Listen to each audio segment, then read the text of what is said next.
Biografía no autorizada de un gigante. Así se titula el libro, no oficial por supuesto, donde se aborda la vida y trayectoria del animador más importante que ha tenido la televisión chilena, Mario Kreutzberger, Don Francisco.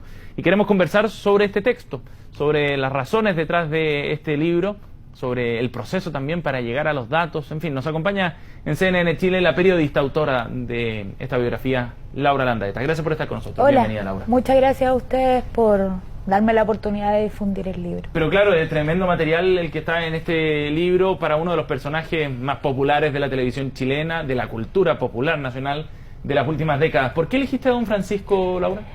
Yo creo que una de las cosas que más me interesó, así como un primer acercamiento, es el hecho de que Don Francisco, además de ser un animador muy reconocido y importante a nivel internacional y por lejos el más importante en Chile, también ha sido un articulador político y un articulador de poder a lo largo, por lo menos, de la historia reciente del continente, partiendo, digamos, desde la dictadura en adelante. Entonces, suma un montón de elementos que lo vuelven mucho más atractivo que solo un animador de televisión. Pero son facetas que uno no conoce, que no son tan explícitas al menos. Son facetas, yo creo que algunas son más evidentes que otras. Me parece que bastante más de lo que muchos nos atrevemos a reconocer. ¿Como cuál, por ejemplo? La Teletón. La Teletón es una gran obra social que concita intereses desde el espectáculo hasta el empresariado y la política. Por distintas razones en el último tiempo y en muchos casos de corrupción ha estado involucrado tanto Penta como muchos integrantes del directorio de la Teletón. Entonces, a esta altura de la vida es un poco ponerse la venda en los ojos, creer que la Teletón no tiene relación con grandes esferas de poder en las que también está incluido el poder político. Entonces, obviamente, si uno deja de ver a Don Francisco como el animador de Sábado Gigante y lo ve como el personaje que es en toda su faceta, claramente uno está viendo un articulador tanto en lo político como en lo económico y lo empresarial. Eso habla entonces finalmente de un hombre que es tremendamente poderoso. Bastante, o sea, yo en lo personal lo he tenido que experimentar en el último tiempo. ¿En qué cosa? No solo se me advirtió que Enrique Correa iba a ser la persona que iba a estar detrás de la estrategia del señor Kreutzberger con respecto a la reacción sobre el libro, sino además he tenido problemas de censura en varios medios tradicionales. Y como soy periodista, obviamente, lo comentábamos recién, es muy fácil que uno le pregunte a los colegas, sobre todo cuando son amigos, qué pasó, que no hablamos del libro, siendo que tiene elementos políticos, económicos y hasta faranduleros interesantes. Y en la mayoría de los casos las personas reconocen directamente que hay un veto sobre el libro. Entonces me ha tocado experimentarlo en persona, digamos. ¿Te costó sacar adelante entonces el libro? Muchísimo. Porque ya eso estamos hablando de la etapa, digamos, de difusión, lo más reciente, pero en el proceso de elaboración y de escribir y también, de reportear. o sea, es un libro que me tomó casi una década de trabajo, no permanente todos los días, pero empezar a ganarme las confianzas de las personas, de su entorno, de su familia, poder ir recabando información de peso, conseguirme expedientes que están desaparecidos, como el caso de la paternidad y el examen de ADN en cuestión en esa investigación judicial, etcétera. Entonces sí, fue un proceso lento, de confianza, complejo. Era meterse en las patas de los caballos. Sí, claramente. Sí. Pero me gusta. ¿Y el resultado te dejó satisfecha? El resultado del libro sí, me dejó muy satisfecha.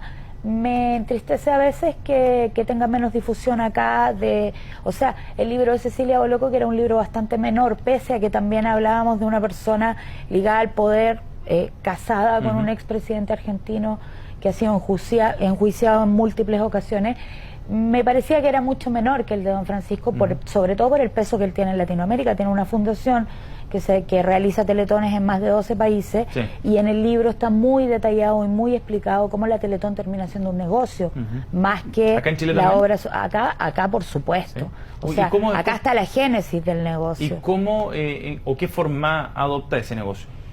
Tiene distintas aristas, o sea, por un lado, el solo hecho de concitar a tantos personajes poderosos y unir a tantos grupos económicos bajo el mismo directorio, ya implica negocios entre estos distintos personajes y negocios que trascienden a la mera campaña social.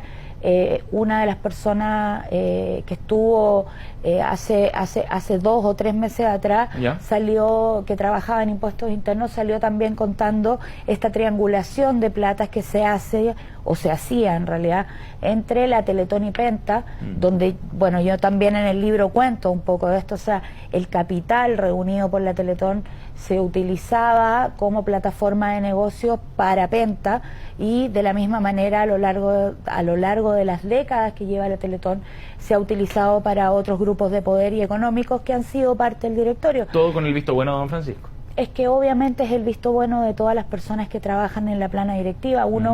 Es muy difícil creer que en un directorio, sea de una fundación o una empresa, alguien no tiene conocimiento de la manera en que se gestiona. Hay incluso denuncias más graves porque hay personas que han trabajado en el interior de la producción ejecutiva de la fundación, y uno de ellos, que particularmente fue el productor general de varias teletones, comenta en el libro que si uno suma y resta los gastos, los sobrepagos, etcétera, los niños de la Teletón terminan recibiendo, según lo que él comenta, alrededor del 20% de lo que se capitaliza de los montos que se dan como titulares. Nada, y además imagínate los miles de millones que junta la Teletón, o sea, imagínate la plata que queda en el limbo, es una cantidad estratosférica. Laura, pero eso, por lo que ya nos relatan, va configurando un carácter de don Francisco muy distinto al que él cultivó como animador, donde se le ve como una persona amable, donde cercana, se le ve como una persona carismática, cercana a la gente. Este es como una suerte de lado B. O sea, absolutamente el libro es un lado B, porque además es el tipo de biografía que me gusta hacer, que no es cronológica, sino más bien contar todo lo que queda en el camino de la historia y que no es tan evidente. Pero por otro lado también, al igual que con la Teletón, frente a la cual han salido muchos críticos, la historia pública de don Francisco también ha tenido muchos detractores.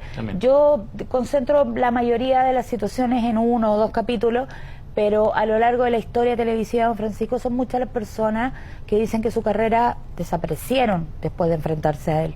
La modelo que lo acusa de acoso sexual, Mandolino, Yerúa, en fin, podríamos hacer una lista muy larga, porque no son solo chilenos. Laura, ¿cuál fue la mayor sorpresa que te llevaste con este reporteo de 10 años? Mira, en las últimas semanas, en los últimos meses, conversando con otras personas, me he dado cuenta que no es tan fuerte como a mí me pareció. Pero a mí, en lo personal, ser hija, sobrina, nieta de víctimas de derechos humanos en la dictadura, haber tenido un rol muy activo de juventud, yo nací el 73, pero tuve un rol muy activo en los últimos años de la dictadura. Contra la dictadura fui dirigente estudiantil, secundaria, milité en un partido político de izquierda, etcétera.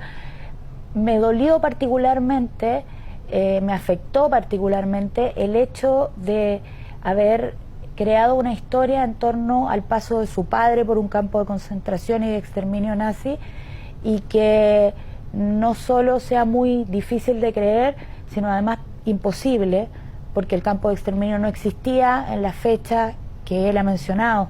Jugar con ese tipo de dolor, ocupar ese dolor como promoción o como publicidad, sea judío, palestino o víctima de derechos humanos en Chile, me parece horroroso. O sea, yo sé lo que se vive, como muchas personas sabemos, el dolor que significa eso. Ocuparlo para beneficio personal me parece hasta maquiavélico. Y Laura, en ese sentido, el Sábado Gigante como producto cultural, digamos, tuvo un rol también en la época de dictadura. Sí, por supuesto, era como el circo del pueblo. Claro, de alguna manera, claro. Entonces, don Francisco, ¿cómo se relacionó con la dictadura? ¿Eso también queda revelado acá en el libro? Sí, queda muy revelado. Don Francisco esquivaba a Pinochet, fíjate, en lo personal, en tener, o sea, él siempre trataba de buscar excusas para no tener encuentros directos o muy íntimos, salvo en eventos en los que había muchas personas participando. Pero tuvo una relación muy cercana con Manuel Contreras. Yo no me atrevería a llamarle amistad porque no me consta. Lo que sí me consta y lo dejo muy cimentado en el libro es que gracias a la intervención y a la cercanía de don Francisco, Johnson termina vistiendo a la DINA y al ejército. O sea, los torturadores se vestían con Johnson y el ejército también. Entonces, comían, hablaban de cosas, hablaron del Mossad, hablaron, que lo ha reconocido incluso el hijo, Manuel Contreras, más de una vez. Yo llegué un poquito más lejos con respecto a la relación, pero fue más cercana con Manuel Contreras que con Pinochet. Apasionantes datos y que despiertan además curiosidad inmediata para conocer un poco más de otra faceta, como decíamos, de don Francisco Mario Kreuzberger. Laura, te agradecemos muchísimo que hayas venido. Muchas gracias a usted por invitarme. Si alguien quiere seguir conversando del libro conmigo, yo voy a estar hoy día en la librería que leo del Parque Forestal a las 7:30 de la tarde. La que leo Parque Forestal, sí, perfecto. Tenemos un conversatorio buenísimo, abierto. Más interesante entonces para seguir profundizando en el tema. Gracias por haber venido. Muchas gracias. Nos vamos a la pausa, 4:27, y volvemos luego con más noticias acá en CNN Chile. No se vayan.